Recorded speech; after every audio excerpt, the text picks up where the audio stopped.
শ্রীশৈলম পৌঁছানোর পরে রুমে চেক ইন করে নিয়েছি, তোমরা আগের ভিডিওতে দেখেই নিয়েছো। তারপরে স্নান টান সেরে এই যে রেডি হয়ে গেছি, আমি বা চুলে বেলি ফুলের গাজরাও লাগিয়েছিলাম।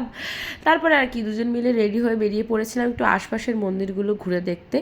তো আমরা একটা অটো বুক করে নিয়েছিলাম দুজন মিলে, তো সেটা নিয়ে আমরা চলে গেছিলাম। প্রথমেই চলে গেছিলাম হচ্ছে সাক্ষী গণপতি টেম্পলে। সবাই বলে যে শ্রীশৈলম গেলে এই মন্দিরে আসতেই হয়, গণেশজিকে সাক্ষী করে রাখতে হয় যে আমরা শ্রীশৈলম দর্শনে গেছিলাম।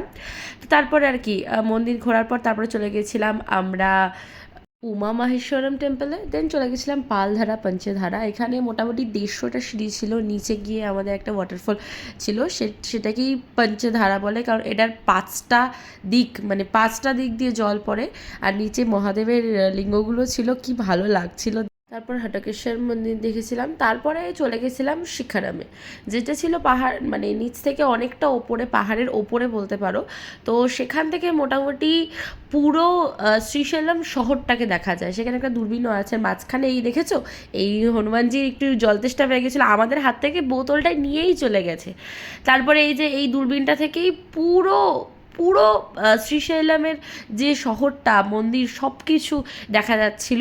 তো আমরা এখানে নন্দীজির দর্শন করলাম। এখান থেকে মল্লিকার্জুনা যে টেম্পলটা, অরিজিনাল টেম্পল, সেটাও দেখা যাচ্ছিল।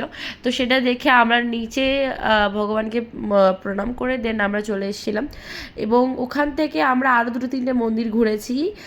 ঘোরার পরে দেন আমরা চলে গেছিলাম হোটেলে, কারণ সন্ধ্যের সময়তে আমাদের স্পর্শ দর্শনের টাইম ছিল মেন মন্দিরে মোটামুটি 8:30 নাগাদ। তো সেই জন্য রেডি হতে হবে বলে আমরা জলদি জলদি চলে এসেছিলাম।